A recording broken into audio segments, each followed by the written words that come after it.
catch. I saw that one. I saw that one. You had it on the other night. Yeah.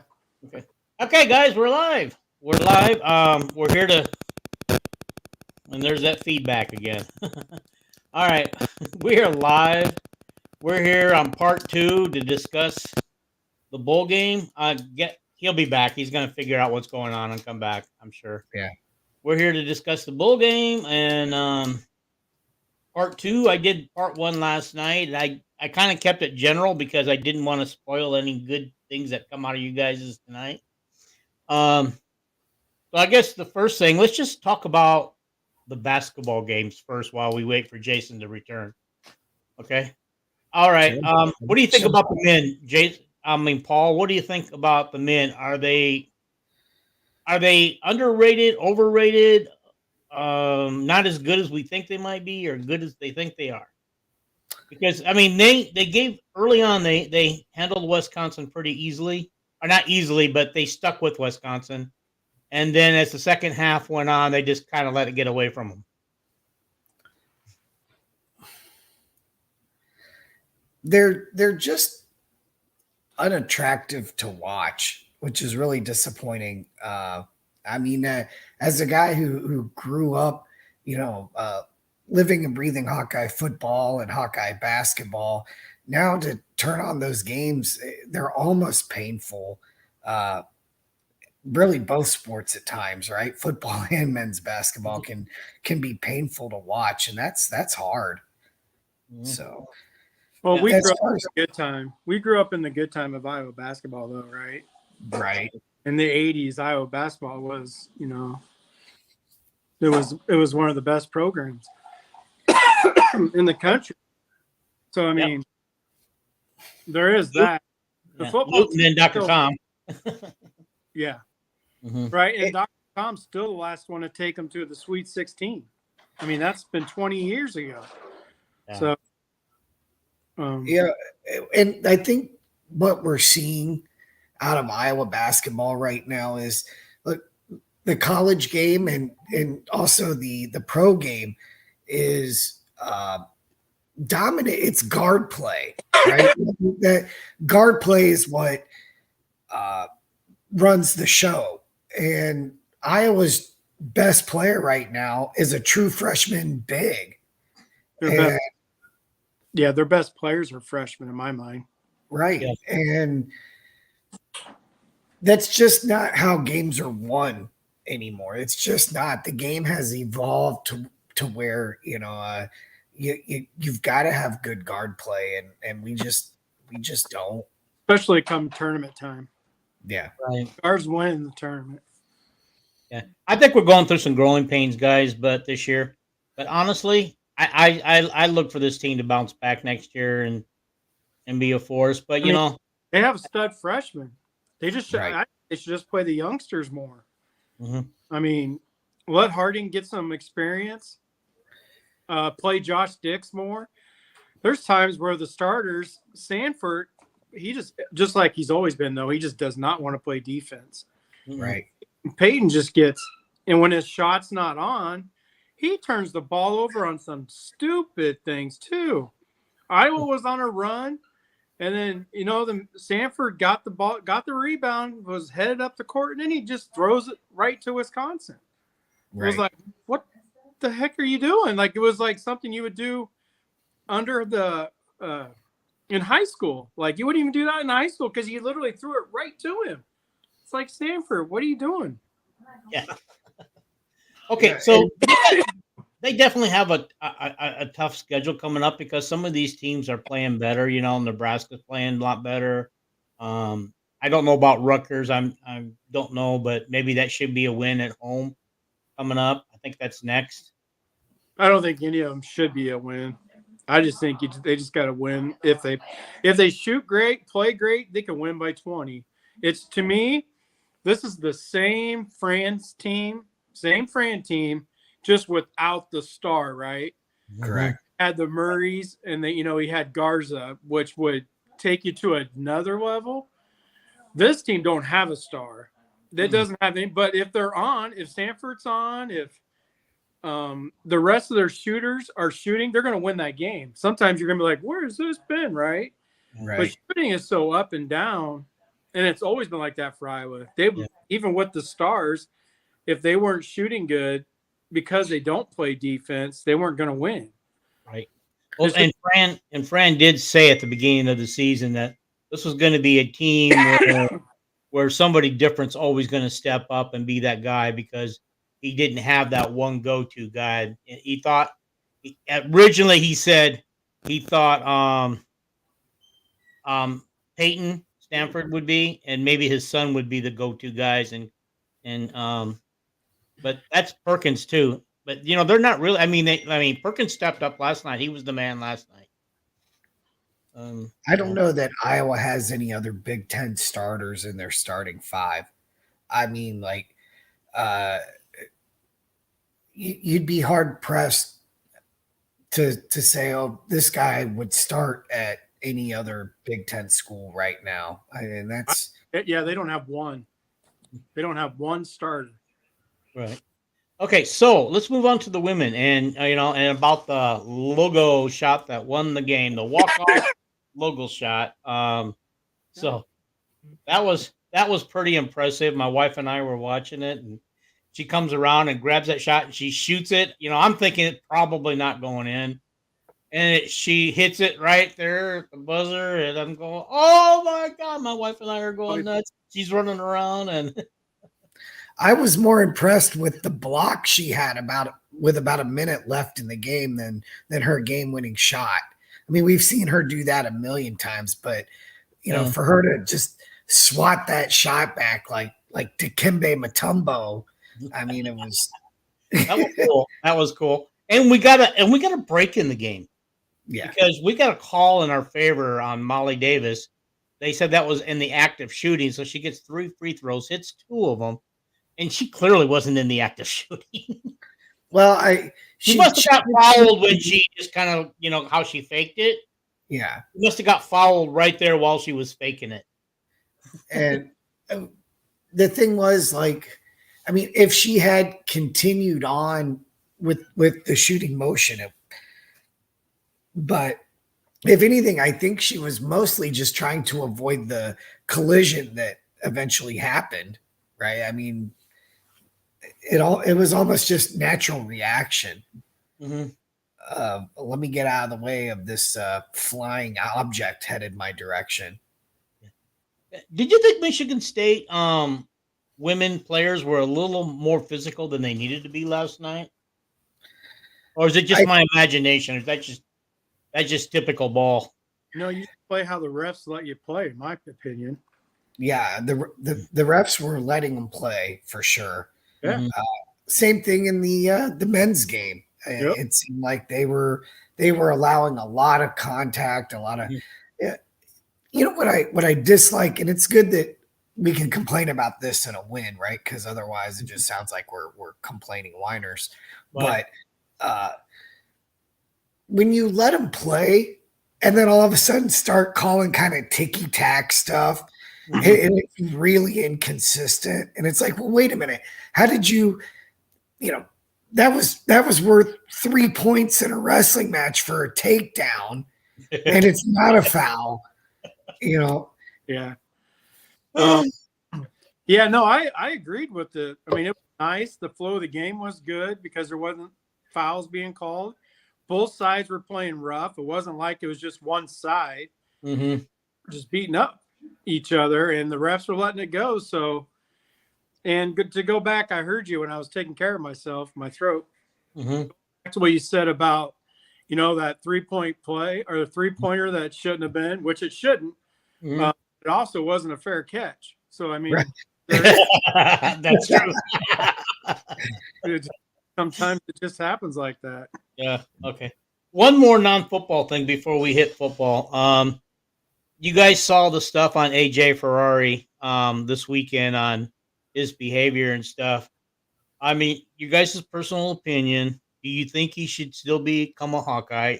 Hawkeyes were recruiting him, and they were trying to get him to come in this semester. So we'll know Monday the 16th or 22nd. That's when classes start again. So we'll know if he's enrolled or not. should he become a Hawkeye, he's apologized, and I'm sure that he's also probably personally apologized to the guy he kind of took a swing at. By the way, why would you, when you're wrestling, when you won the match, why would you do that to your opponent? You won the match. I don't know anything. So, I mean, the only thing I can say is I know what he did, but I don't know, what's going on in the wrestling world. Mhm. But now I'm really confused. So I'm going to have to listen to Paul because, is he a high school wrestler? Like, now I don't understand. Oh, okay. No, he wrestled at Oklahoma State. Okay. So why is he wrestling somewhere else but coming to Iowa second semester? He basically got kicked off the team at Oklahoma State because he's a hothead. He had some legal issues. Well, nobody, I can't remember what they are, so I don't want to say, but there's speculation it was some sexual misconduct or something. well, I mean, look what he did. I mean, he did something I've never seen before in a wrestling on the wrestling. But not, granted, I don't watch a lot, but I mean, can you guys think of anybody who's done that before other than WWE, WWF? No. And I just found out today that he wasn't disqualified for what he did to the Iowa wrestler.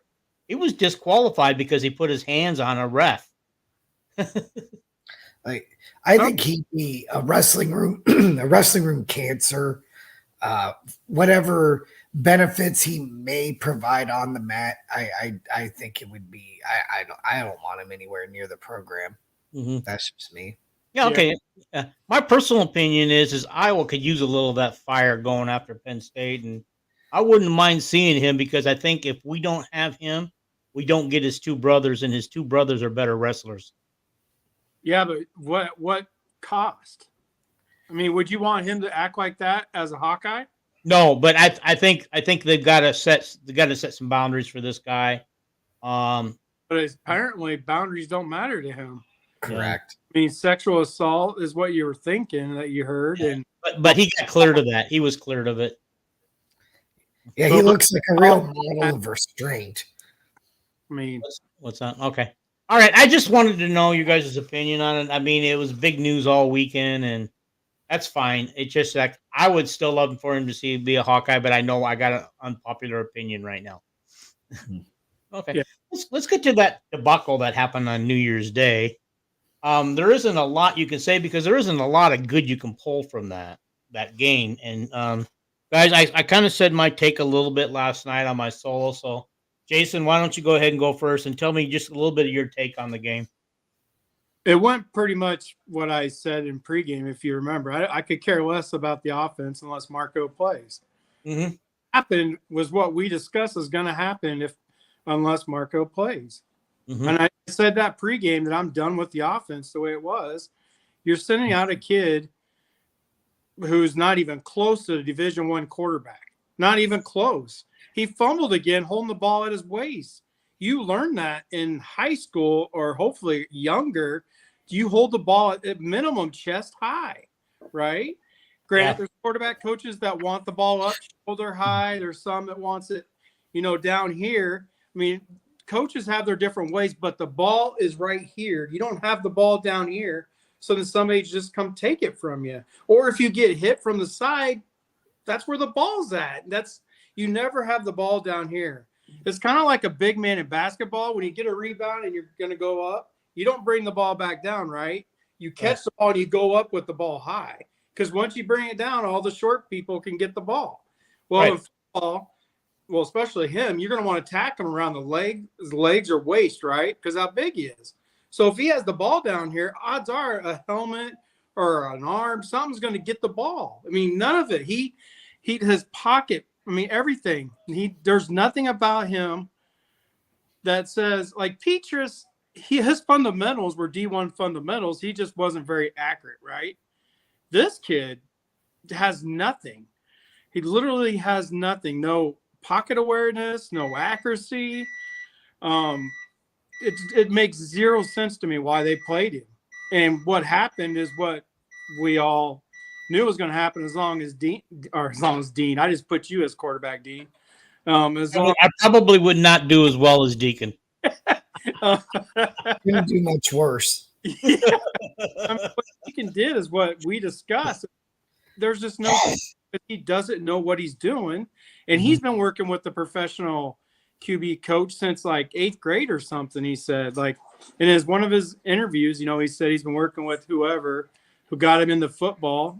So either he doesn't, but see, I think he's really lazy. If you go back and look on his plays, like even, okay, I don't want to, it's not a fat joke. This is just lazy. I want to get that clear. When they do reverses, right, he just stands there and watches. He's just like this. Like, he doesn't look for somebody coming from the backside. When they do stuff, like when they do okay. Now, see, you got me all fired up. Okay, you remember the bootleg where he got sacked? He Yes. legit slowed down instead of continuing on the bootleg, and they sacked him. He legit almost pretty much stopped, which you never do on a bootleg. So there's another one. I don't know why he didn't throw the ball, because he had 2 receivers right there. Because both of them, he could have thrown to either one of them, and they would have had a first down. Yeah, but he stopped. Like, he couldn't even finish the rollout, right? Mm-hmm. Like, he couldn't even finish what he was. You're taught that in high school. When you do a bootleg or a sprint right option, now I'm giving. When you do a sprint option pass, when you do bootlegs, whatever, you continue until you throw the football to the outside, because that's the whole blocking scheme, was to get him outside, right? And if he kept going, he would have gotten outside. I don't think he saw those receivers. I think he just saw the dude right here that they didn't block, that went down and then, came back out and was chasing him. He stopped when the dude was chasing him. These receivers are literally like 5 yards away from him. How could he miss them? So, that's it's a game that doesn't matter to me now, because I got to see Marco play, so I'm really happy with that. Hopefully I get to see him play next year as a Hawkeye. You will. I saw a tweet from his dad today. He's coming back. Well, I know that. Oh, okay. All right. No. You hope he gets his playing time next year. Right. If he's number 3 next year, yeah. I'll go anti-Kirk if he's number 3 next year. I understand they gave Cade $800,000, right? Okay, let him start, whatever. He's got the experience over Marco. Like, if I was there, I would have Marco as a starter from day 1 next year, because his upside is amazing. And like I was explaining to people, he only had 2 drives. So when you say he was 2 for 7 passing, right, but he didn't have a chance to get into the game, get into a flow like Nico. Nico at Tennessee, he started the game slow. He was 2 for 6. And before he became 4 of 8, I think, at one time. So he completed the next 2 to get to 4 of 8. But he struggled in the very beginning of the game too. It was his first start. Right. Marco came in at the end of the game just being rushed out there, not knowing if he was even going to play. No reps with the ones, nothing like that, right? So, Marco, his upside is through the roof. Like I said to everybody before the game or during the game, the only difference between him and Nico was speed, and you could see it, right? Marco did great with his legs, but he doesn't have top-end speed. He has mobility, right? And when he gets used to throwing the football, he'll be able to use that mobility in the pocket and get outside the pocket and to throw the football, right? He won't just take off and run once he gets into the flow. So, yeah, I understand the K thing, because they did give him $800,000 and he's a good quarterback. You guys know I was all about Cade. He is a very good quarterback. But you guys also know I've been on Marco for 3 years, right? I've had conversations with his dad. And yes, he followed me way before. I can't remember who it was now, but I'm not being biased. I legit, before Marco even committed to Iowa, I was all on Marco as far as the top quarterbacks that Iowa was pursuing. That's how I found Marco is I saw that they were pursuing him. So I evaluated him with everybody else. I always evaluate a bunch of quarterbacks every year. I didn't last year though. The last class I evaluated, and I had Marco as in the top 4. I had him 3 or 4. I had Nico at number 1, Manning at number 2, And I can't remember quite if I had somebody else at number 3 or Marco at number 3. I might have had Marco at number 4 and the kid at USC that just transferred at number 3. Okay. Just going off of memory. But, yeah, I By the mean, way, why would the kid at USC transfer when Williams or whatever that guy's name was on now? culture. You're learning a lot about USC. I mean, there's a lot of players that are transferring that everybody's like, why would they? And notice, nobody's leaving Iowa. Right now, Iowa is one scholarship heavy. Somebody has to go. And it might be Coop. Maybe Coop will help him out and just go pro. But like I said, I'm hearing he's not, his family don't want him to. He's not going anywhere. He's got until what, January 15th or something? I can't remember the exact day. Yeah. But yeah, we got Coop and Schulte and today Castro all have to, and Jackson. It would be great if all three or four of those guys came back. But somebody has to go, or somebody who wants more playing time needs to transfer out, right? Yeah. And that will happen if those guys all come back. Kirk will have some talks with some of the people buried down on the depth chart. You hope, right? Yeah. Kirk feels bad about everything. He felt bad about Deacon. When there's just no choice. Did you see when they were talking about how Marco was helping Deacon and Deacon was helping Marco on the sidelines? He got all emotional. I mean, Kirk is, he's getting older and stuff. Everything is more sentimental. I get it. But you have to recognize quarterback's talent as well. Deacon should not have been out there, period. Well, as good as Kirk has been over the years in rebuilding this program after Hayden Fry basically left it empty, is it because of his age? Maybe, because Joe Paul got there and things weren't going his way and people thought it was time for Joe Paul to leave, and finally it took a scandal to push him out. Well, do you think Kirk is overstaying his welcome or overstaying his knowledge? I don't, because they're still winning. Next year we'll tell. All right? Like, next year's schedule isn't much different, but they do get to play, I think, Washington and UCLA, right? Mm-hmm. Unless Washington gets a quarterback, I'm not too worried about. And UCLA, I'm not worried about them at all. Like, they legit have the worst culture. They have the 68th best recruiting class. I mean, they had one of the easiest schedules in the country. I'll stop talking after this. And they still went 8-5, I think, right? With one of the easiest schedules in the country. Go ahead, Paul. I think one thing Hawkeye fans, we got to look at, you look at what Iowa's situation was this year with Deacon having to play, and he was not part of the plan 12 months ago, right? I mean, he wasn't even, he was still on Wisconsin's roster 12 months ago today. Losing Eric All, losing Luke Lachey, and then gosh, I'm drawing a blank here. I mean, losing the two receivers that we did to the portal that were kind of a big deal to us, but then losing Vines to the portal before the bowl game. You take a look at that situation, and now look at what happened with FSU and Georgia, and you can see it's not easy to run an offense. It's even harder to run an offense when you're already limited with really your true frontline guys being limited, and now you're playing with 2s and 3s and who God knows. I'm not defending Brian or Kirk because the offense was bad, but man, it's hard to run an offense without your frontline guys. Well, no, I'm not saying any of that. My point is having Dean on. I got Dean and Deacon. I've got too many D's. Deacon in front of Marco. That's the only thing that doesn't make sense. I understand all that other stuff. Marco could have made plays all year like he did like he did during the game, and he would have been a much better passer too.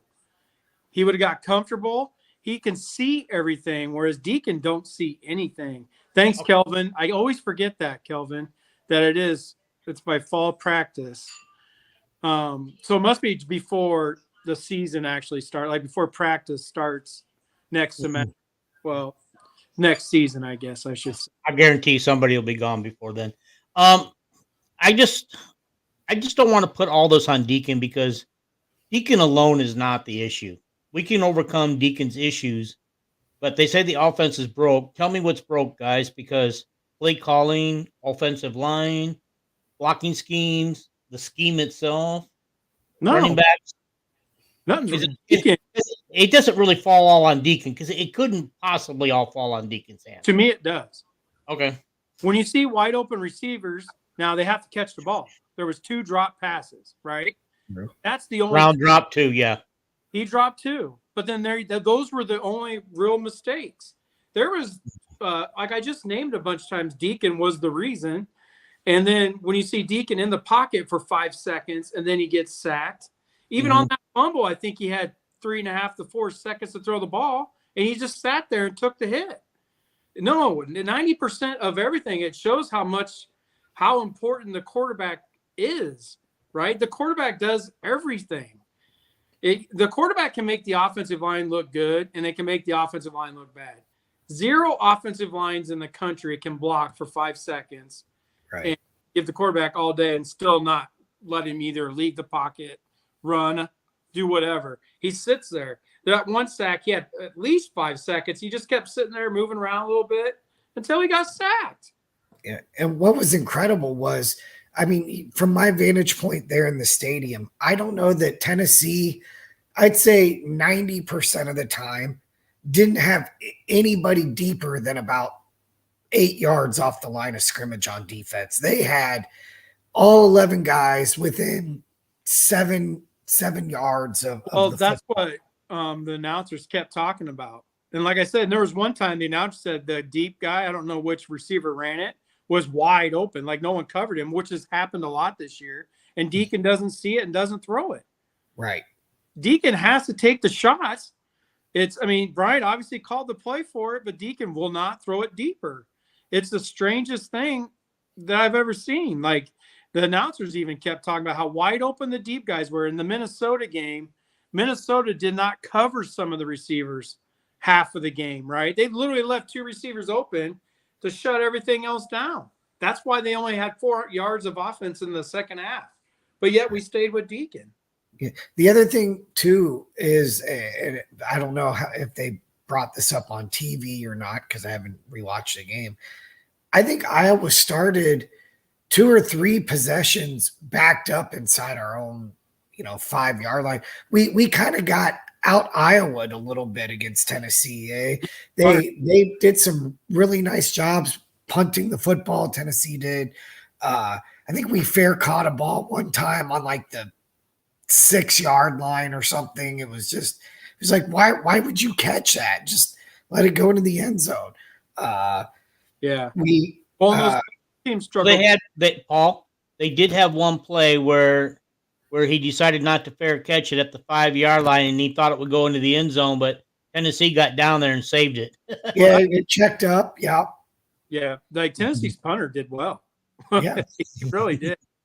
And Coach, I'm sure you can speak to this too. It's hard to run an offense. It's really hard to run an offense against your own goal line. Yes. Oh, 100%. That's where Deacon fumbled. Right. I mean, Deacon, one of his fumbles, or I think it might have been his only fumble, was inside the 5-yard line.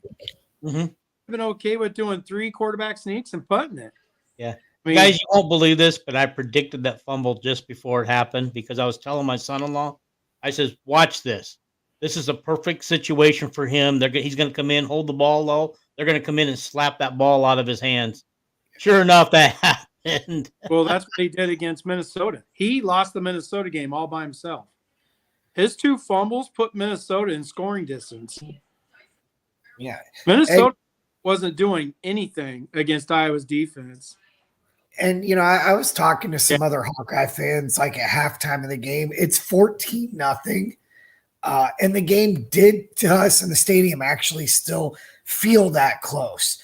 It did to the point where, we were talking about, look, if we could get, one momentum changing play early in the third quarter, a turnover, a big sack, because we were sacking the Tennessee quarterback. Like I said, he started off slow. Yeah. Because go ahead, keep going. Yeah. Well, their splits were huge. That's something I don't think I had ever seen before. And I had a really interesting angle on when they were because I wasn't like on a sideline. I was kind of in the corner, and it seemed like their guys had almost a yard between their offensive linemen. It was bigger than I don't know if it showed up on TV like that, but it really stressed and stretched out the defensive front and made it really hard on the run fits. No, that's what they do. I mean, that's a page out of Mike Leach's book. Mike Leach his offensive line is a little bit wider than that, but it's a page out of the air raid book to have the line splits like that because it creates throwing lanes and running lanes, right? That's why they do it. When you first look at it, like when Mike Leach first brought that to Oklahoma, and when you would watch their games, like you would just look at the defense and think, wait a minute, why can't they just shoot through that hole, right? There's so much. Put a D lineman right in that gap and just let him shoot through. But the way the linemen are taught, it just doesn't work that easy. So, yeah, and I just want to say I did not know that, Kelvin, and now I'm sad. He's one of the most accurate quarterbacks in the country. Will Rogers. If you guys are reading the comment. Okay. Oh yeah. He was one of the best transfers. I loved him going to play with Mike Leach at Mississippi State. The perfect spot for Will Rogers. Now he's going to Washington, which is another good spot for him. He's so accurate. If you guys see him in Iowa City next year. I don't want to see him in Iowa City. But I mean, back to the bowl game real quick, because I do want to say too that again at 14-0, I don't know what it felt like on TV, but I can tell you there was still an air of hope from the Hawkeye fans that were there. Like, okay, you know what? We had the turnover, the interception in the end zone, which cost us points, but it was just like if the defense can come, and it was going to have to come from the defensive side. That part, it was. Can the defense create a play, a momentum-changing play, get Iowa back in the football game? And then, lo and behold, I don't recall if it was the pick six or the fumble at the goal line. I don't recall which one happened first, but it was at that point everybody kind of said, "Okay, yeah, this one's done. There will be no magical comeback." Well, I didn't even realize. Oh, look at that echo. I didn't even realize that you were even at the game. Yeah. Last I heard, you weren't going. Oh, my boss got me and my mom a ticket to the game. It was pretty nice of him. That is good. How crazy is that? That's wonderful. Little Christmas bonus. So pretty awesome. You got a good boss taking care of you. Don't let him go. Yeah, right. Fireball. No. Don't go, boss. Next boss might not treat me this well. But yeah, no, I didn't have any hope from the beginning. I saw Deacon, and then I got told, if you guys saw my messages, I don't know, Paul, if you were seeing my messages on game day, but I got told Marco was warming up on the sidelines, right? Mm-hmm. So I all fired up, and that was in the third quarter. That was like 10 minutes to go in the third quarter. But every time out, he was throwing passes. Just staying loose and it seemed like there was a lot of timeouts, a lot of stoppages. That's ABC, Fox, and everybody else for you. And by the way, a lot of reviews in the game. I mean, it was just like it got to a point where even the Tennessee fans were like, if you got it right the first time, we wouldn't have to have all of these reviews. And it felt like there were some that were completely unnecessary. Okay. South Bend is accusing us not addressing the 92-0 against the three ranked teams. It's because it's too painful. It's bad memories. Well, no, I mean it is what it is. There's nothing to address. Yes, quarterback was. I don't know what else to tell you. Well, I mean, Tennessee was, yes, a ranked team. The other two were a New Year's Six team and a team playing in the national championship game. Yeah, I mean you can't. And they had the two best defenses in the country, literally number 1 and number 2. So, and I'm pretty sure Tennessee's defense is. They were 40th, and they were in the 40s. I'm surprised they were that low. Well, that's because they look good against Iowa. When you got Deacon throwing the football, you don't even have to cover your receivers. This is true. So, what's the problem with Iowa not wanting to throw deep? Is there a problem? They don't trust Deacon, or No, I mean, it's on the quarterback. It's not. It's the quarterback's decision. Just like on third down, guys, they would always claim Peters would do this. If you look, and I did a whole video on this. If you guys, I don't know if you guys remember, this was when Peters was still quarterback, and I want to say it was his junior year, so it wasn't even his senior year. He had Tyrone Tracy right in front of him on the curl route, and the way I explained the video is the defense. You could tell what defense they were doing. The defense was showing everything. The footwork by the safety told you he was getting out of dodge, right? His job is deep. So he wasn't going to be there. Like they blitzed. So they told you what they were going to do, that Tracy was going to be wide open. Guess where Peters threw the ball? To the flat, to the running back, which was Tyler Goodson, and he got killed. And it was just 3rd and 4. But the play call was perfect. It's the quarterbacks. All these fans want to blame the coaches like they're not trying to get the first down, right? No, the play call, yes, you have to have people short. You can't have everybody go out past the first down marker. You have to have a scheme on what you want to do. And the play call that I did in my video was freaking perfect, where Tyrone Tracy, literally right in front of him, just hooked up in the zone, right? There was nobody around him.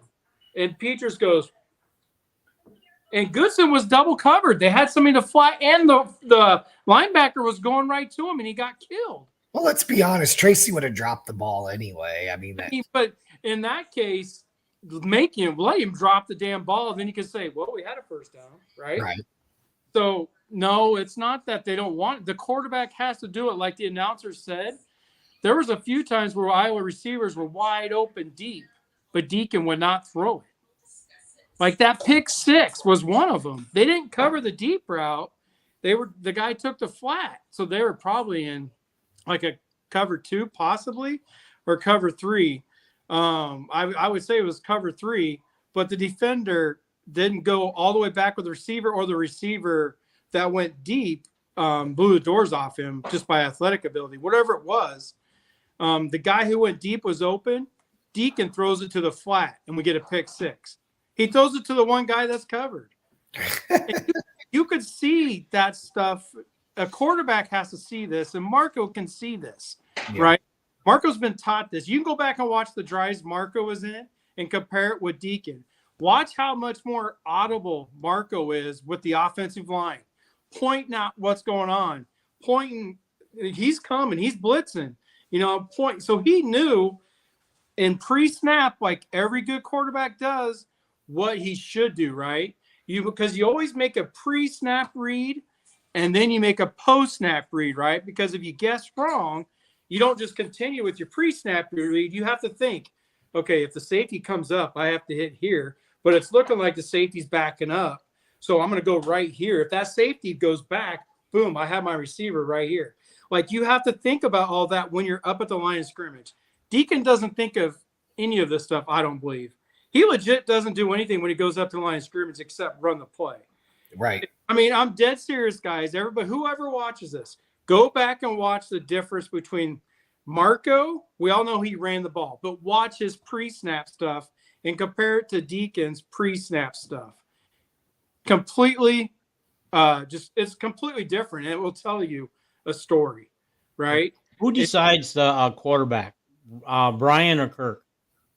Kirk, always. It's always been Kirk. Okay, so why do we need an offensive coordinator then? Well, no, you still because somebody's got to call the plays and put together the game plan. I How suppose. game plan on both sides of football, even Parker, both sides of the football, the game plan is Kirk's style, right? The reason why we have our corners play off in the Penn State game was Kirk's style in special teams, offense, and defense. Remember every single freaking fair catch? Yep. There were no returns. It was the most conservative game plan I have ever witnessed. Like Kirk literally was trying to keep that game close. He knew they were going to lose, but he was trying to keep it close by not letting his team make mistakes. Well, It turned out the best offense could have been the kickoff returns that he wouldn't let Wetjen return. Yeah. So, and that's why the defense, the whole game, the defense played back. I want to say that I was doing the show during that game, and everybody who was watching with me was talking about every single drive. Even Cooper was playing 5 to 7 yards off the ball the whole game, right? To just let the clock go, regardless of what the score was. They did the same thing, trying not to get blown out. I mean, that's the way it looked to me. And you know, one of the interesting things from the game too, and I had already brought up the offensive line splits for Tennessee, but just the mirror opposite of things where you have the big splits from Tennessee, and so much of the game, Iowa had everything bunched in. And it was just like Tennessee was already all too happy to have all those guys at the line of scrimmage. Now you've invited them in with the formations we were using. It was just like, okay, well. I mean, but you can't do much different. Like there was people talking about them. They ran the ball on 3rd and 8. Well, first of all, you have to run. Every OC in the country runs the ball on 3rd down every once in a while. Iowa's no different in this area because defense knows what you're going to do every single time. Then, I mean, that's not a good thing. Every OC, even Andy Reid in the Super Bowl ran the ball on a 3rd and 5 or 3rd and 6, whatever the hell it was. Because then next time the defense is going to think, well, they did run the ball on 3rd down. You don't know for sure if it's a pass. So running the ball on 3rd and 8 in the bowl game against Tennessee. But in this situation, what the hell are you going to do? You have Deacon at quarterback. It's amazing to me the amount of guys that Iowa substituted in throughout the game and even throughout the season at every position but quarterback. Yeah. I mean, whether it was Moulton at running back, we saw a lot of him in the bowl game. Was number 4 hurt? I don't know that we ever saw him. No, he played. Williams might have got hurt, but we didn't see any of the starting running backs hardly at all. Patterson was even there. Yes, he played one. He had at least one carry. Yeah, I recall he had one carry. Running backs didn't do much. So Yeah. I don't know if it was because they knew they were going to get killed. Like they were just trying to not have an off season where somebody's rehabbing an injury type of situation. K2, he had a few carries. So did Williams. Yeah, I mean they had a couple, but that's it, right? K2 had a couple of decent carries. I think he got the edge one time and he did and picked up 8 or 10 yards. It was pretty impressive. He had like a 16 or 17 yard was his longest, and it was that one where it went right down the sideline. That's right. Where he didn't go out of bounds. Well, and both the freshman running backs each had a carry at least once. Yeah. We saw a lot of different.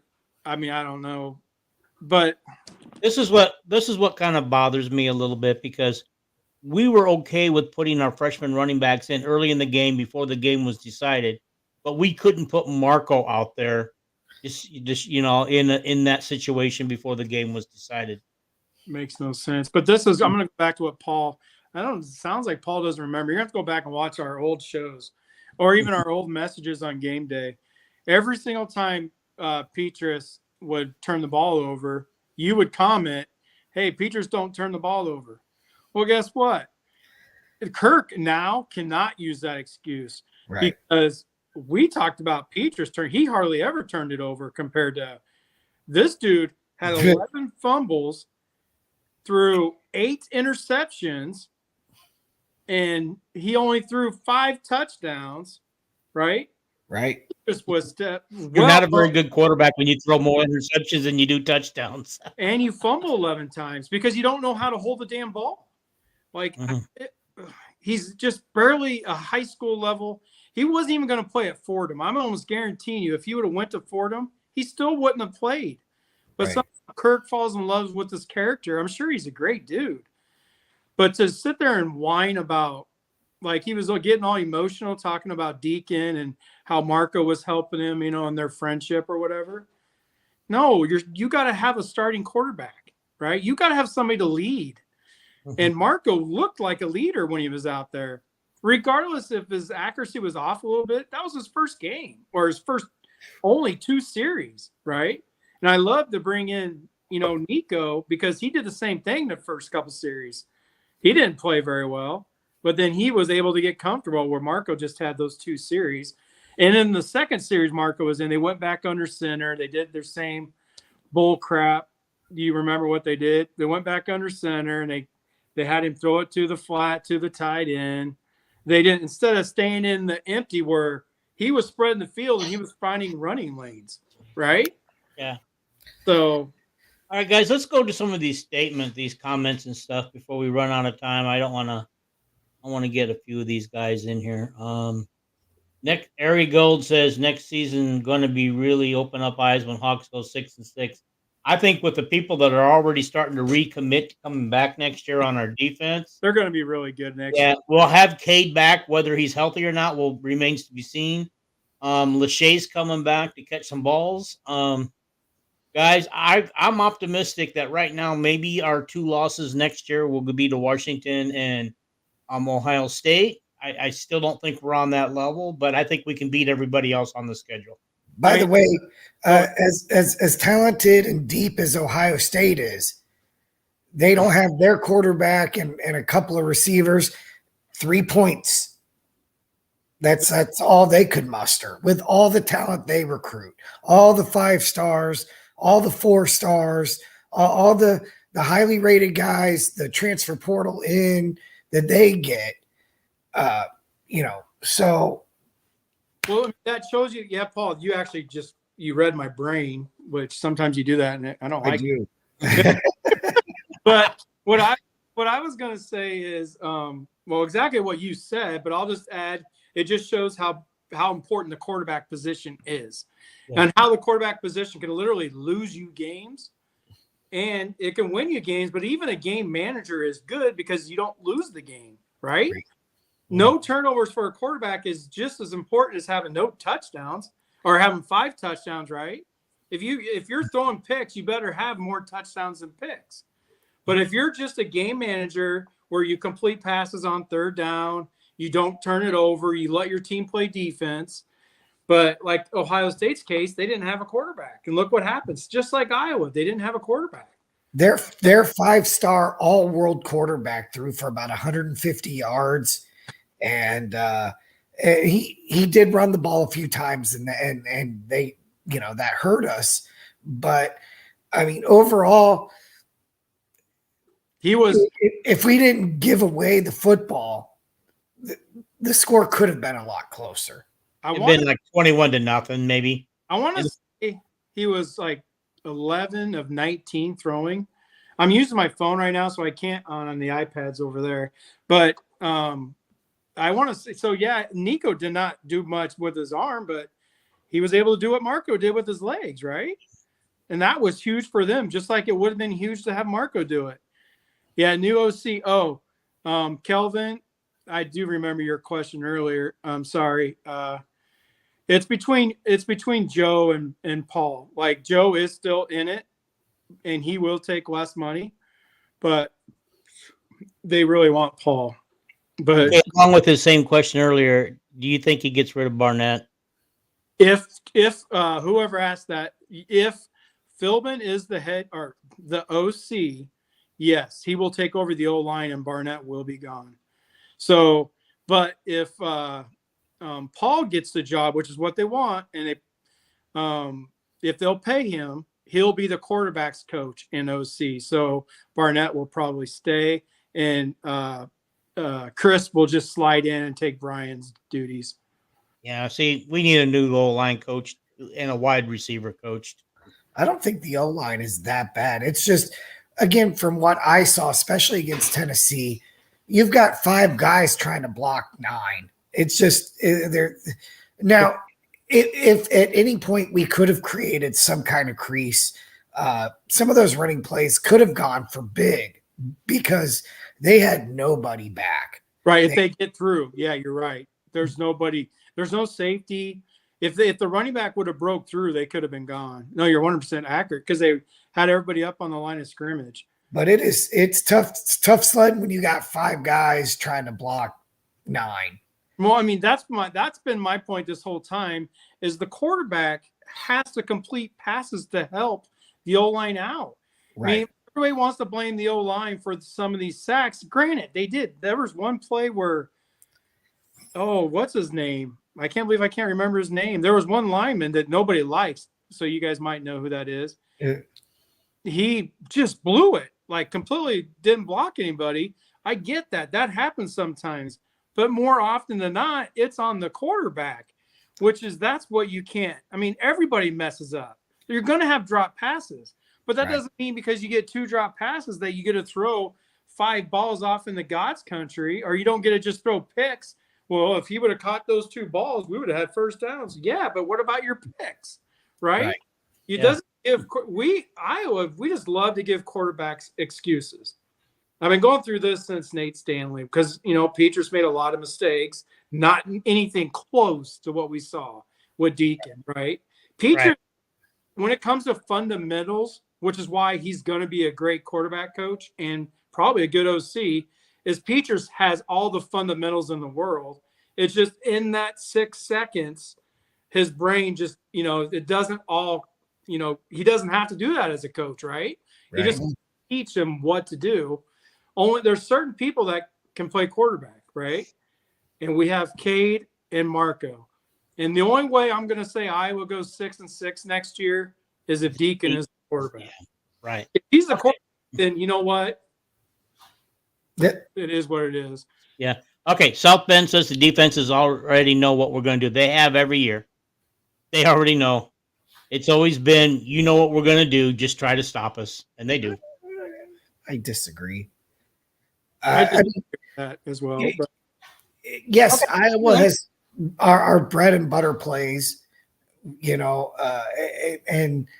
a lot of it does look the same, but we're running a lot of that stuff with different formations, pre-snap motions. We're doing things to try to get teams off balance. The fact of the matter is we haven't executed. And when we do execute, people say, oh, that's a great play call.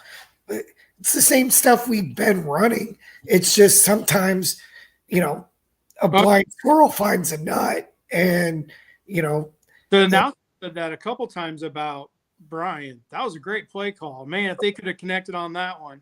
Right. It's been like that the whole year. What I'll say about here, I'll just give you this, guys. I don't know how long you want to talk, but you got me going, so I'm sorry. But Mike Leach, when he was at Texas Tech in 2004, when BJ Simmons threw for 5,000, 5,800 yards, whatever the hell it was, they had 29 plays. 29 offensive plays is all they have. But they ran it out of 12 different formations. The same play, but it'd be trips here, and they'd run the same concept, but out of trips, right? Or they'd run it out of base, which is 2 wide receivers on each side and a running back. So, but he only had like 29 plays, but they just ran them out of different formations, right? To give the different look, but the concept was exactly the same. So it's not about the size of your playbook. Yeah, Iowa's playbook is probably too big. Brian should probably be an OC of an NFL team, which is why it's so hard for Iowa's players to learn the offense. Brian's probably using New England stuff, right, that he learned there. It's just too much for these college kids because they don't have all week to learn it. They got to go to class. So, but it's not about it's like Paul, you just said. I mean, if the execution's there, it doesn't matter. And a lot of times Brian would call the perfect play call, but it just wouldn't be executed. So it's not about running all these different. The easiest. Another thing is Iowa's playbook is too thick. They run more plays than most teams that people don't want to know about or don't want to admit. One of the easiest offenses to learn is a spread offense. Yeah. Everybody thinks that's more complicated than Iowa's because it works. No, it's not more complicated. It just works because it's executed, right? It comes down to execution, just like you said, Paul. That's the bottom line. Yeah, and Coach, you can definitely speak to this. What we're asking the quarterback to do pre-snap in our offense compared to these spread offenses, where first of all, the quarterback doesn't have to make any pre-snap. They all look to the sideline for those reads. And then once the play starts, if it's a zone read kind of thing, well, he's just reading the defensive end, or he's just reading the outside linebacker, whatever the case may be. Right. But he has one read to make. Whereas what they're asking Iowa quarterbacks and running backs to do is process a lot more information in a very small window. Too fast for that, right? And sometimes, Brian, this was my pet peeve with Petrus, and it kind of shows how smart he was. If you got Petrus to the line of scrimmage with 15 seconds on the play clock so he can analyze stuff, he was 10 times better of a quarterback. But Brian, which is my biggest pet peeve with him, is he would always get him up there with like 10 seconds or less. Right. Where they would have to hurry up, get everybody going. Then they wouldn't have any time to even look at what the defense was doing. So, I mean, I'm giving Petrus actually a lot of love, a lot more love than I did, but because his only downfall was his accuracy, and his brain when it's rushed, right? But he did play better in those plays where he would execute better. He had 15 seconds or more on the play clock so he can look. Brian doesn't do that very often. I mean, he hit Marco down a couple times with Marco being a freshman where he has with 1 second. The other thing I noticed too, and maybe they're doing the signals multiple times, but it seems like, I mean, it's 10 signals, hand signals to get the play call in. Yeah. And it's like, that's going to take 10 seconds off the play clock because they're going through all these hand gyrations. They're trying to steal third and all kinds of stuff. Yeah. Right. Okay. Guys, let's move on. We got a lot to get to here. I want to, first of all, was Castro not playing in the game? Because of course, yes, he was. Harry Gold wanted to know where Castro was. The same place everybody else was, chasing the football. Okay. Remember, we got a new guy on here tonight named Tony. Hi, Tony. Tony. Welcome. Tony, don't forget to subscribe, like, and share. Good call. All of you. I said in our pre-show, though, Tennessee uses all 53 and a half yards. Did you see that, Paul? You were there. Absolutely. Receivers all the way out, didn't they? Yeah. That explains a lot of why we gave up a lot of running yards. Parker's game plan, I don't think was the best, but Parker has never seen a offense like that. No, they really were lightning fast up to the line of scrimmage after a play, and boom. A lot of times we weren't even fully set, and the things that you'll see Iowa do, shifting the D-line pre-snap, things, we couldn't do any of that because we were constantly like out of position because of it. Yeah. I can answer that question, South Bend, because Kirk said in his post game it just seemed like the right time to bring him in. That was his answer when he was asked. Perfect time when the game's already over. Yeah. Okay. Tony, yeah, we talked about this in the first 10 minutes of the show. Go back and watch the beginning of it when it posts on YouTube, and you'll be able to hear our thoughts on that. Okay. It was awfully exciting. It was. All right. Okay. He wasn't putting Marco in with bad field position to protect him. I talked to somebody about that, Kelvin. There's something to that. because when he was warming up on the sidelines, when everybody was, texting me about it, that's when, that was honestly right when that punter dropped it inside the 5. Then we're like, well, Marco probably doesn't go in now. Yeah. We wouldn't want to turn the ball over on our own goal line or anything. Yeah, there we go. That's true. All right, guys, you don't know this. I've talked to this guy. God, Guns, and Ammo is a Tennessee Volunteer fan. So He says cover 3, that was a that was Pierce. He is a beast. Pierce is a beast. And when I heard he was still going to play the game, I got scared. He's the one that should have been. Well, he was cleared, I think. I don't know. Was he cleared? Guns and Ammo, can you answer that question? What we thought because he was arrested that he might not play. Was that even an issue? Did he get cleared? I think he did. Okay. Yeah, but I don't remember for sure. All right. The loyalists and the excuses crack me up. KF costs this team. Falls 100% on his shoulders. It always falls on the head coach's shoulders. Always, no matter what happens. 10 wins, Big Ten West champions. Yeah, you fire the coach. You don't fire the players. With the lowest recruiting budget, if there's one thing, there's only one thing you can really, kind of question Kirk about is this quarterback selection. Like, why? What does he go through? That's the only thing, because everything else is game day management. There's a reason why all he has to do is get an 8-point lead, and he's like 72-2, right? And since 2015 with an 8-point lead. So his game management is almost perfect. The way he wins games is good when he has a quarterback, but he could still. But what he shows is when he doesn't have a quarterback, he can still win games. On the flip side of that, we're probably about 2-20 when trailing at halftime. Like it might be. I don't know exactly what it is, but it's not good. We're our come from behind wins are few and far between. Oh yeah, I'm just need to get our 8-point lead right away so that we can cruise to victory. But he's also they've won 10 games 4 of the last 7 years for the first time since 2000. He's done it. He's the only head coach in Iowa history to have a span of 4 10-win seasons, and he did it from like 2002 to 2005, maybe. Yeah, 4. So maybe 3 in a row. But he did 10 wins this year, 10 wins 2 years ago, and then 10 wins in 2019. Yeah. Oh, so 3. Okay, so yeah, my bad. 3 out of 7 years. Yeah. Okay. What was the next question out there? Oh, Tennessee's receivers on the season dropped passes at half the rate of Iowa's did.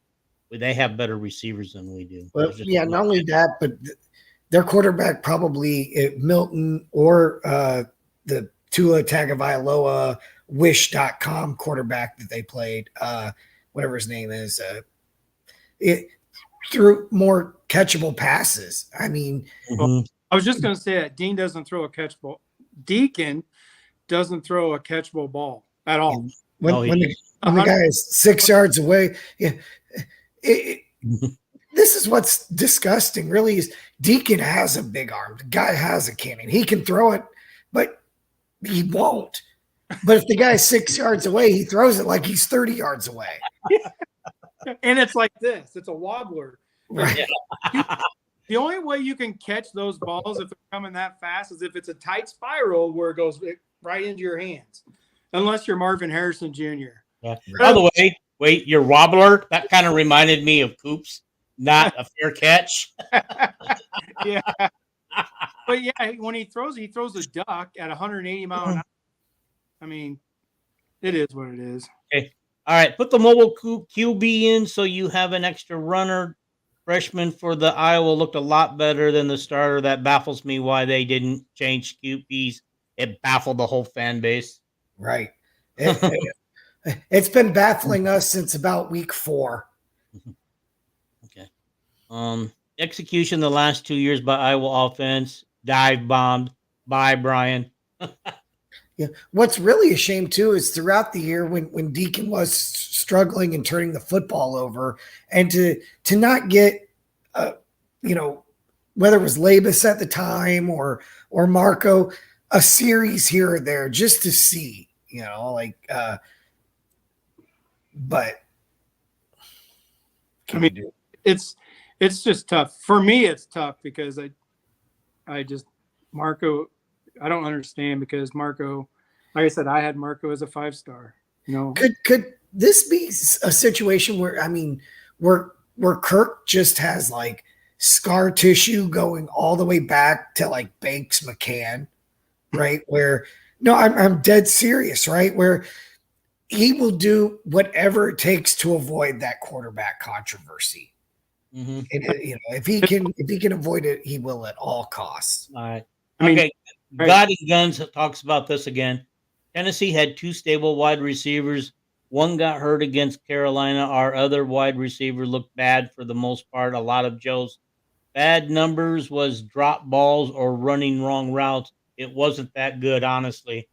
So he's telling Kelvin or whoever it was that said that it was not as good as he thought.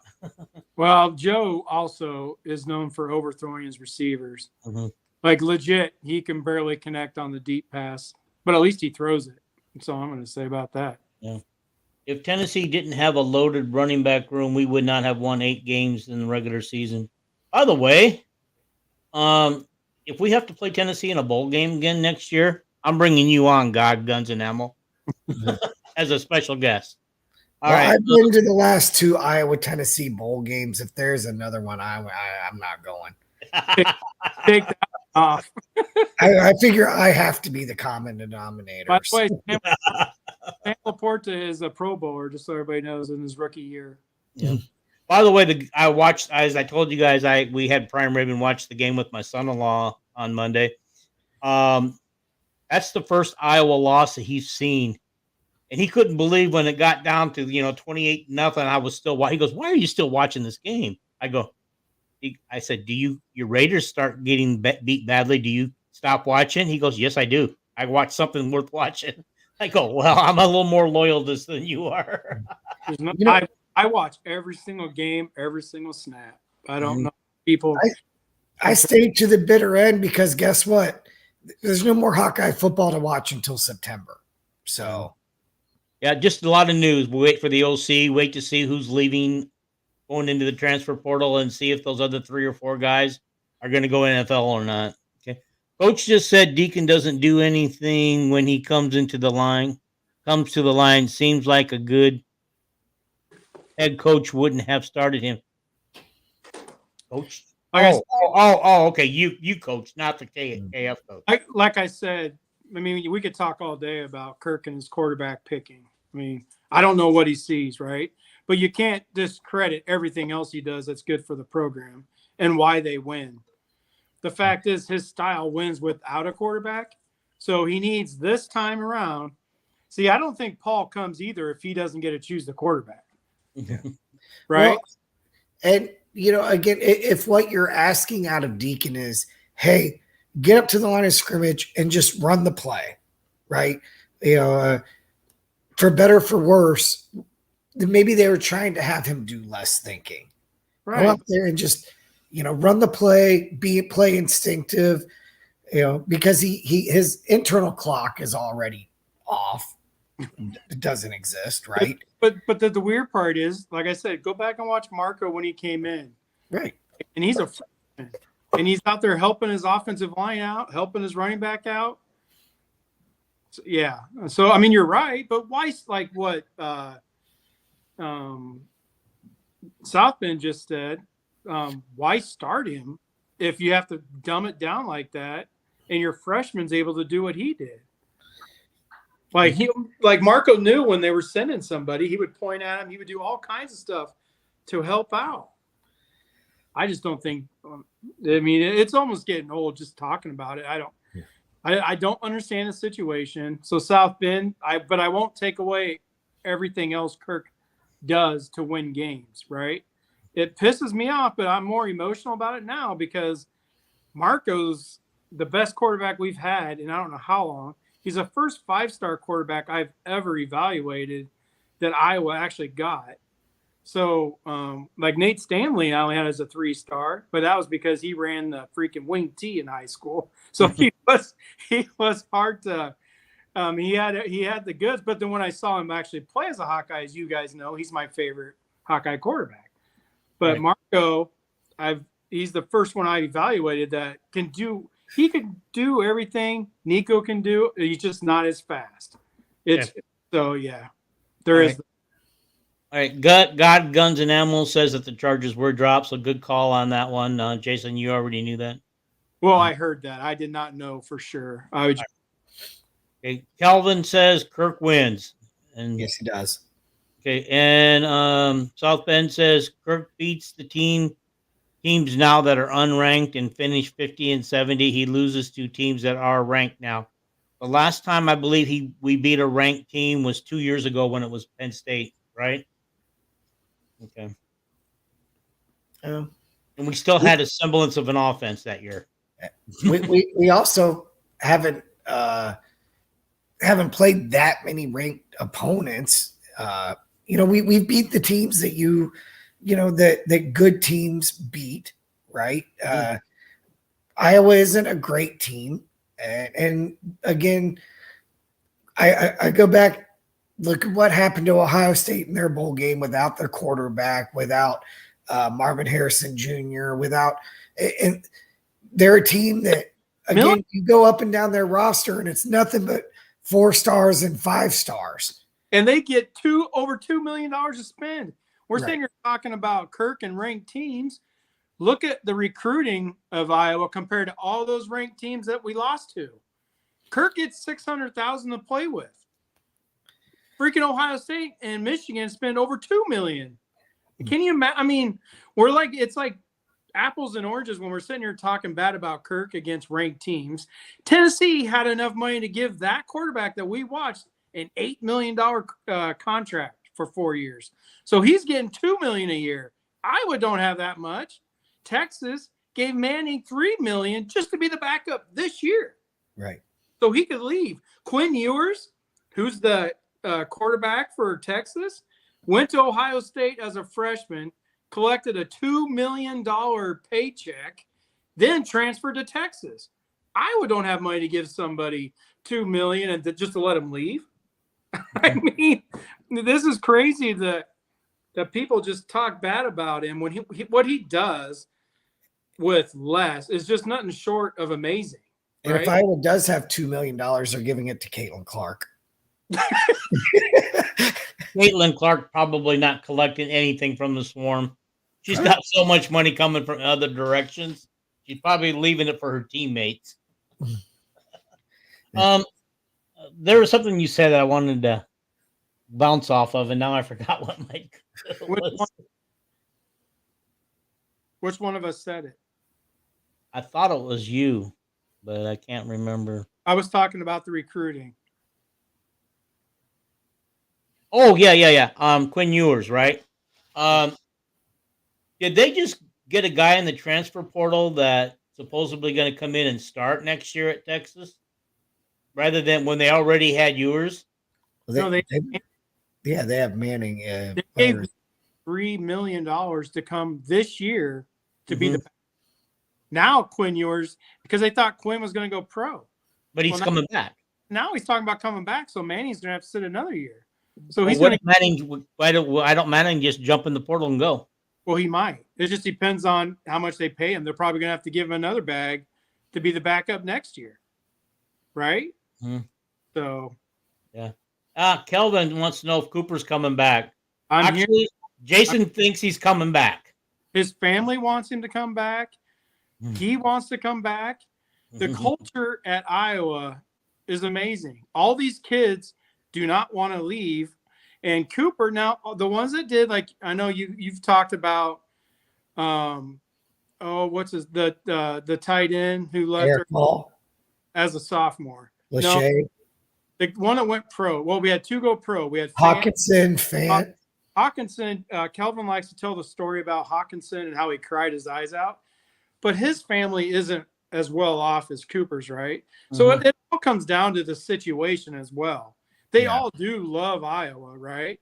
Yeah. But Cooper's family don't need money, right? So he could come back and he could collect a big NIL check, probably not even close to what he'd get in NFL, but the NFL will be there next year. So I heard today Rob Howell talking about Cooper, whether or not he'd come back, and thought it would be foolish for Cooper to not start the NFL now because he's going to lose a year of salary from the NFL. And like he said, like you just said, the money he would get for staying isn't going to be near as the money he'd get next year. And you know how the rookies have to have like a certain contract for so long before they can actually go out there and get big money. He thought that would put him 1 year behind that schedule. Right, but he's projecting. Like everybody who says crap like that is projecting what they would do, right? Cooper may not be one who cares. Either way, he's going to have over $100 million because he's a good player. He'll get drafted next year. Granted, he will be 1 year behind. Everything that House said is truthfully, but to say that's foolish is projecting because you're saying what you would do in his situation, right? His situation is different. He's got a brother, Jax, who was already all-state as a freshman in high school, so he could still watch Jax play one more year before the NFL. He's got another brother at South Dakota, all in the same area, who he can watch. The DeJeans are a family. Like, legit, they're a very close family, right? Oh, yeah. They may sit down before even making the decision. And maybe Cooper says, I'll go for the team if nobody else leaves. And Cooper was the only one to leave. So just everybody's projecting onto Cooper what they would do. Who cares if he misses out on $10 million? Guess what? He'll get $10 million the next year. Right? He's not going to starve. His family is great. His family is a poor family. Are they $10 million family? I highly doubt it. But they don't have to be. Well, let's go. I'll come back to these other guys. I want to go back to a comment that South Bend is making. Is he talking about Cooper? He asked for $600,000, and you act like he couldn't have asked for more. Is that who we're talking about, or are we talking about somebody else? He's talking. They don't. Why do you think Parker only makes $1.4 million? South Bend. Parker isn't even a top paid defensive coordinator. Brian never even got. Well, I think it got to $1 million, right? That's why we don't have an OC yet, because they're trying to figure out to pay the new OC 1.5, or are they going to pay Joe $1 million? I mean, all these people who act like Iowa wants to spend all this money, they're in the black. They're not in the red. They have money. You know why they're in the black and not in the red? Because they don't spend money. Right. They make all this TV money. Where the heck is it going? Right. I mean, I can't say any of that. Like, I can't speak on that, but I can speak on what they actually spend. I mean, Kentucky is paying Mark Stoops at Kentucky $9 million to go 7-6 this year. Yeah. Kirk's only getting $7 million. Like, all this is just crazy that we just like to pretend that, yeah, we see Iowa's got money, or they're getting money. Maybe they haven't got their TV money yet. Because I see something that the athletic department only, after paying everything, all their bills, they only came ahead like $400,000 or something like that. Like, after all the bills are paid, they're only up $400,000. That's because of all the money they lost in COVID year. I want to address something South Bend said too about Iowa doesn't compete anymore against measuring stick teams. To me, Nebraska and Minnesota and Illinois and Wisconsin, those are measuring stick teams too, right? I mean, the last time Nebraska played in a bowl game, Obama was still president, right? So, I mean, this idea that Iowa is taking care of business more often than not. And it's a good team. Northwestern went and beat Utah, and Utah, their whole team except for a couple safeties, but it was again Utah's offense couldn't do anything against Northwestern, right? But Utah did great against team. Utah had their whole starting offense against Northwestern. Okay. South Bend has clarified the $600K was for recruiting. Yeah, that's what I said. Yeah. It's not like they're going to give him $1 million, South Bend. I knew what you were saying. Not the salaries, but there's a reason the salaries are so low. They're not going to spend $2 million on recruiting and only spend $1 million on the salaries. That's just not. By the way, the basketball team has spent more money than the football team. That came out last year. Yeah, but not by much. Like it's all real close. We're talking basketball compared to football. How many guys difference? 13 scholarship guys versus 85 scholarship guys. Yeah, they didn't spend that much more though. It was because after a couple big dogs. Don't forget, I mean, the rumor is we lost Caden Proctor because we couldn't pony up what it was going to take to keep him when Alabama came in with their bag of cash. So yeah, that was his mom. Yeah, his mom. We'll never know. Unless after it's all said and done, Proctor decides to go and spill the beans on what really happened, but he won't. Well, I mean, we all know what happened. There's a reason his mom went on his last recruiting trip to Alabama. At some point, they're going to actually have to have some type of NIL salary cap. I mean, because it's ridiculous that some of these schools have millions and millions and millions to play with, and then other schools don't. And that brings me on a topic I want to do separately is NIL and transfer portal and opt-outs ruining college football. That's one I would like to do separately because I think that we could go on forever around that one. And there's all kinds of tampering going on with the portal and things like that. Yeah, I mean, it's been coming out that there is. The sworn president has already said that he's running up against that. That there's tampering, that some of our guys who have left were already contacted. And so when they left, they kind of knew where they were going already. Well, no, this year in the bowl season, there was one quarterback who's really good, but he plays for a small school that he loves. Mm-hmm. Even the announcers were talking about it, that they said that they legit are filing a complaint because I want to say it was UNLV's quarterback that teams have been coming in and offering him millions, and he's still at UNLV, right? He was still going to play in the bowl game at UNLV. Mm-hmm. So yeah, and they're going to file a complaint. So there are going to be complaints coming out because it ain't going to do much until they come up with some rule. I don't think they should open the transfer portal until after bowl season. That's my opinion. And I think that would help a lot, and that would help teams out. Other teams won't win 62-0 or whatever it is that Georgia smoked on their Florida State team by, because Florida State team all dumped in the transfer portal, right? I mean, it would help out tremendously because they would, if you knew you were going to transfer, you'd want to show off in the bowl game. Mm-hmm. Right. Yeah, there'd be no opt out. You would still get the NFL opt outs, but that's about it. You wouldn't get as many transfers. Right. Okay. Yeah. All right. What are your predictions on Jackson, Schulte, Fisher, and Castro all coming back? Like I said, I'm hearing they're all coming back. I'm hearing Jackson is a guarantee and Fisher is a guarantee, but I'm not here. All is not coming back is what I'm told, but I don't know anything. He wasn't even at the bowl game, I don't think. I didn't see him. I'm told that he's not coming back. That's been widely speculated, yeah. Castro has already came out and said he knows he could help his draft stock if he came back. Mm-hmm. So, but he's thinking it over, and maybe Cooper are discussing it together. Yeah, these guys have all going home now, probably for the next couple of weeks until they start classes in a couple of weeks again, and they're going to all discuss this with their families and see what's best with them. I'm pretty sure that's probably what Harris did, right? Went home for the holiday. Then today he announced he's coming back. Yeah, he'd only been home one day. Yeah. He only went home for one day and he announced it.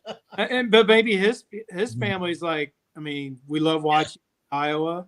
Like Higgins' dad, I bet you Higgins' dad had a lot to do with him coming back as well. He loves Iowa City. Yeah.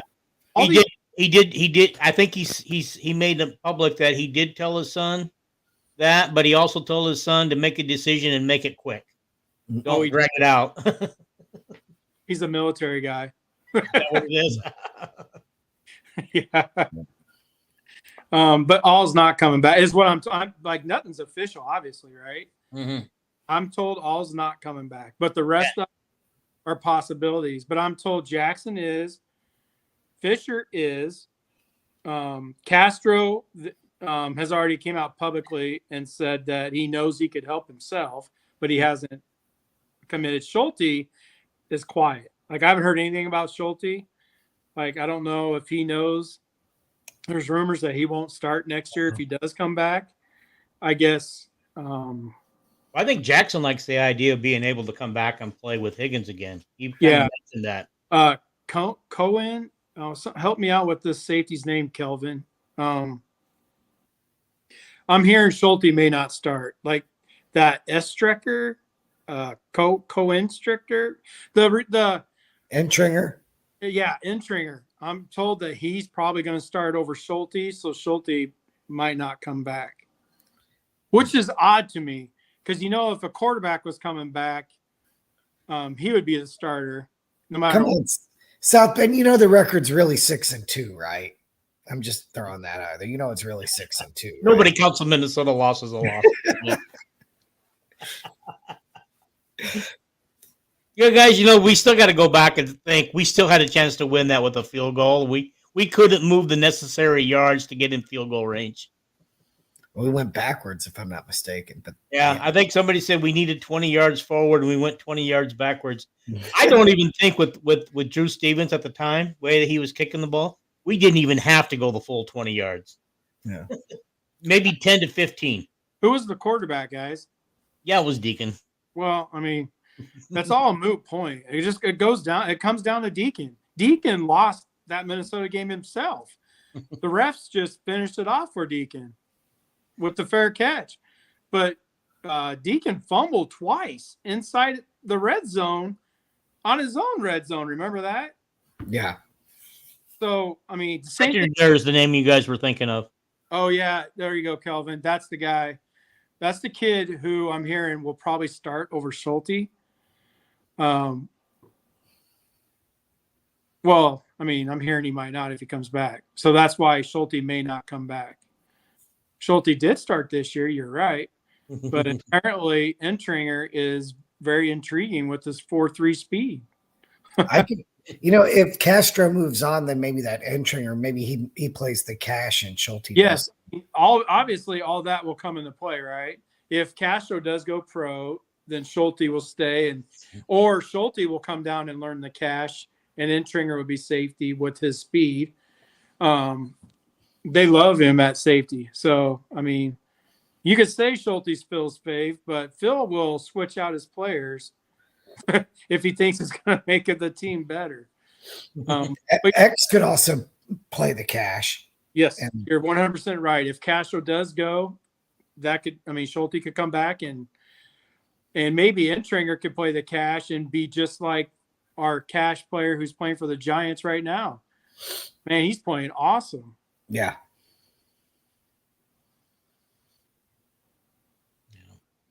Well, it comes down to who he decided to play as his QB1.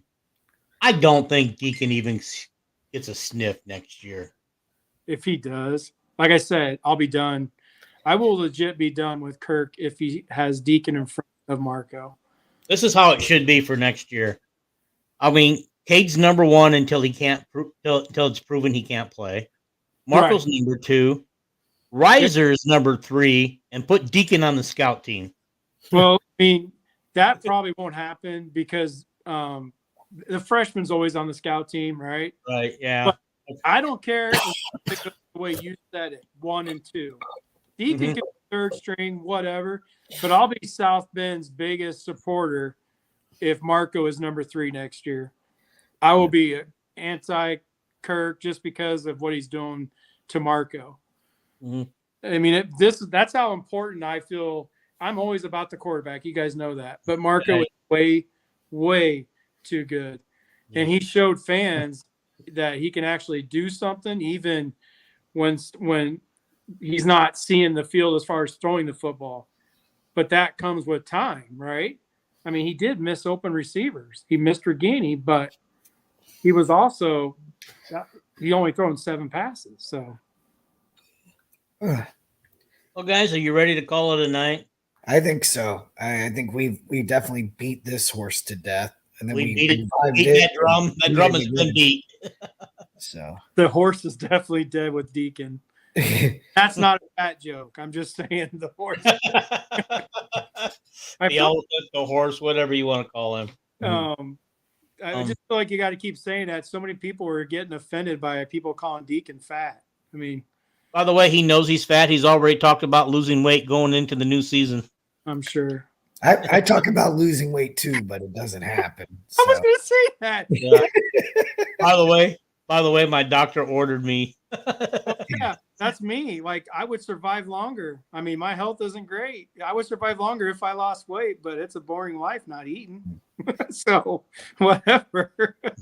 Yeah. I would say that South Bend has a point here with dropping Deacon to number 3 go against his mantra of rewarding loyalty, because we all know that Kirk rewards loyalty. I mean, I can't argue any of that stuff. I Oh, mean, he only does that at the QB position. I know. You miss a couple of kicks against Nebraska. Next thing you know, we're trying a new kicker. So I mean, I do want to point out one thing. Okay, The next Kirk has proven that he will take his season's number 1 and put a backup in as number 1 the next season when he still has the other one on roster. Yeah. He has proven he will do that. One time. I mean, I don't get. I mean, he can never. I'm going to reiterate this from the beginning for what Paul used to always say about Petrus. Kirk can never come back to a press conference and say, "I only start him because he doesn't turn the ball over." He can't use turnovers as an excuse ever again. No, because Deacon had 19 turnovers in how many games? 8. He played 8. I think he played 8 or 9. I mean, 8 or 7. So 18 turnovers, 11 fumbles, 19 turnovers, 11 fumbles, and 8 interceptions. He can never say that crap again. Mm-hmm. I mean, okay. Yeah. Well, and you know what he says to his critics, but we won 10 games. That's right. I mean, you can't argue with, like I said, I can't argue with anything Kirk does except the quarterback position. If he would just realize that he could win with a quarterback as well as not having a quarterback, they would win more games. He should check his buddy out at the New England Patriots, because without Tom Brady, it's been proven that New England can't win games. Yeah. No, you're buddy that you immolate yourself after, Kirk. I mean, you're right. Tom Brady left New England. They're struggling like crazy. But, okay. Only after Papa Beathard threatened. Oh, that's because of the – yeah. You're 100% right. And that's what Joey's family tried to do the same thing. Yeah, but backfired. But it backfired. It didn't work as good as what Papa Beathard, because Papa Beathard was a GM in the NFL, so he had more pull. And CJ is actually a good quarterback. By the way, he played damn good for the Jaguars on Sunday. Did they win? Yeah. Yes, they did. 26-0. So he'll play. Is he playing this week too? Depends. It's still a little up in the air. The Jags haven't said if Trevor is going to play or not. But, okay. Beathard should play another week and let Trevor get ready for playoffs. Well, the Jaguars have to win the game to get into the playoffs. So, I mean, if Trevor can go, he will. We want to talk about teams playing themselves out of the playoffs. 2 weeks ago, Minnesota practically had a spot wrapped up, and they played themselves out with 2 back-to-back losses. Yeah. So. One coach is more about loyalty and seniority. Bill Parker. Okay. Except the cornerback. All right, guys, it's been a long show, and I'm not sure I can get people to watch the whole thing. I mean, as long as they like and subscribe to the video, they don't have to watch the whole thing. Yeah. Sometimes we talk like we're at a bar or something. Yeah. Subscribe, like, you 4 people that are on right now, 5 people that are on right now, like it. It helps. It does. And if you haven't subscribed, subscribe. And it's no big deal if you haven't created a channel yet of your own. Just create the channel. You don't have to create any content. Just Yeah, that's what Kelvin had to learn. Like, I wasn't quite sure what Kelvin was talking about, but that's what he had to do. Just create an account. You don't need to create a channel, just an account so you can comment. right. Nice. Yeah. Okay. All right, guys. We're gonna end this stream. Thank you guys for watching. I appreciate everybody watching and commenting. And This will be my last show for a long time. oh yeah, he reminded us of that. We'll just leave that up there as we go out. Oh, Gonna miss you, Coach. Good luck in the future endeavors. Absolutely. Paul and I aren't gonna let him get away that much. We're gonna have him come back once in a while. We're gonna try. We'll see. Maybe during baseball season because he loves his baseball. Yeah, Yeah, I'm sure we can get Coach to come on and tell us about the new offensive coordinator, his pros and cons, or what he knows about. Especially if it's not, one of the two that we think it could be. So. Oh yeah, if it's not one of those and it comes out of left field, I'd come back on for something like that. Otherwise, maybe I'll be skinny next time I see all you guys. There we go. There you go. And me too. I'll pick health over food. Today is day 1. Day 1. Every day will be day 1. Every day will be a new day. There you go. I'll have to start over every day. That's right. Oh no, my blood work came back pretty bad, so I have to go. Yeah. Same here. I mean, yeah. Okay. All right, guys. We'll take care. Bye, everybody. All right. Go Hawks. Go ahead. And Terry, if you made it this far, let us know that you watched it and say hi. We should challenge her. We should literally ask a question at the end of every video and see if she answers. I actually did that one time, and she's never responded to it. Bye. All right. We'll talk to you later. Bye.